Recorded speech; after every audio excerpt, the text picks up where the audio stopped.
ಭಾರತದ ಮೂಲೆ ಮೂಲೆಯಲ್ಲೂ ನಾವು ಕಾಣುವ ಡಾಕ್ಟರ್ BR ಅಂಬೇಡ್ಕರ್ ಅವರ ಚಿತ್ರಗಳು ಒಂದು ವಿಶಿಷ್ಟ ಶೈಲಿಯಲ್ಲಿರುತ್ತವೆ. ನೀಲಿ ಕೋಟ್, ಕೈಯಲ್ಲಿ ಸಂವಿಧಾನದ ಪ್ರತಿ ಮತ್ತು ಮತ್ತೊಂದು ಕೈ ಮುಂದೆ ನಡೆಯುವಂತೆ ಸೂಚಿಸುವ ಭಂಗಿ. ಆದರೆ ಈ ನೀಲಿ ಬಣ್ಣವೇ ಯಾಕೆ?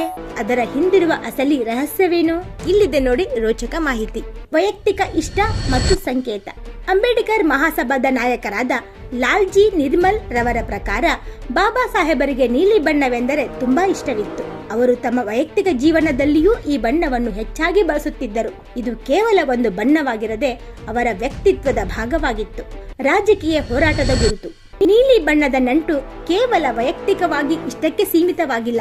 1942 ಅಂಬೇಡ್ಕರ್ ಅವರು ಸ್ಥಾಪಿಸಿದ ಪರಿಶಿಷ್ಟ ಜಾತಿಗಳ ಒಕ್ಕೂಟ ಹಾರಿಸಿದ ಧ್ವಜವು ನೀಲಿ ಬಣ್ಣದ್ದಾಗಿತ್ತು ಮತ್ತು ಅದರ ಮಧ್ಯದಲ್ಲಿ ಅಶೋಕ ಚಕ್ರವಿತ್ತು. 1956 ನಂತರ ಅವರು ಸ್ಥಾಪಿಸಿದ ರಿಪಬ್ಲಿಕನ್ ಪಾರ್ಟಿ ಆಫ್ ಇಂಡಿಯಾ ಕೂಡ ಅದೇ ನೀಲಿ ಧ್ವಜವನ್ನು ಮುಂದುವರೆಸಿತು. ಹೀಗಾಗಿ ನೀಲಿ ಬಣ್ಣವು ಶೋಷಿತ ಸಮುದಾಯಗಳ ಒಗ್ಗಟ್ಟು ಮತ್ತು ಹಕ್ಕುಗಳ ಸಂಕೇತವಾಯಿತು. ವಿಶಾಲತೆ ಮತ್ತು ಸಮಾನತೆಯ ಅರ್ಥ. ನಿವೃತ್ತ IPS ಅಧಿಕಾರಿ SR ದಾರಾಪುರಿ ಹೇಳುವಂತೆ ನೀಲಿ ಬಣ್ಣಕ್ಕೆ ಒಂದು ಆಳವಾದ ದಾರ್ಶನಿಕ ಅರ್ಥವಿದೆ. ಆಕಾಶದ ಬಣ್ಣ.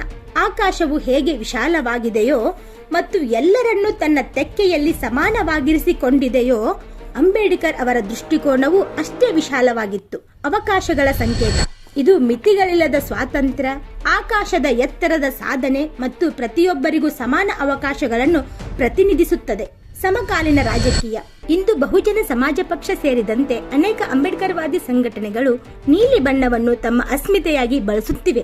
ಒಟ್ಟಾರೆಯಾಗಿ ನೀಲಿ ಬಣ್ಣವು ಕೇವಲ ಒಂದು ಬಣ್ಣವಲ್ಲ, ಅದು ಒಂದು ಚಿಂತನೆ, ನಿರಂತರ ಹೋರಾಟದ ಸಂಕೇತ ಮತ್ತು ಸಮಾನತೆಯ ಕನಸು. ಅದಕ್ಕಾಗಿಯೇ ಇಂದು ಬಾಬಾ ಸಾಹೇಬರ ಚಿತ್ರಗಳು ಎಲ್ಲೆಡೆ ನೀಲಿ ಬಣ್ಣದಲ್ಲಿ ರಾರಾಜಿಸುತ್ತಿವೆ. ಚಿಕ್ಕ ಚೊಕ್ಕ ಮಾಹಿತಿಗಾಗಿ ನಮ್ಮ ಚಾನೆಲ್ ಸಬ್ಸ್ಕ್ರೈಬ್ ಮಾಡಿ.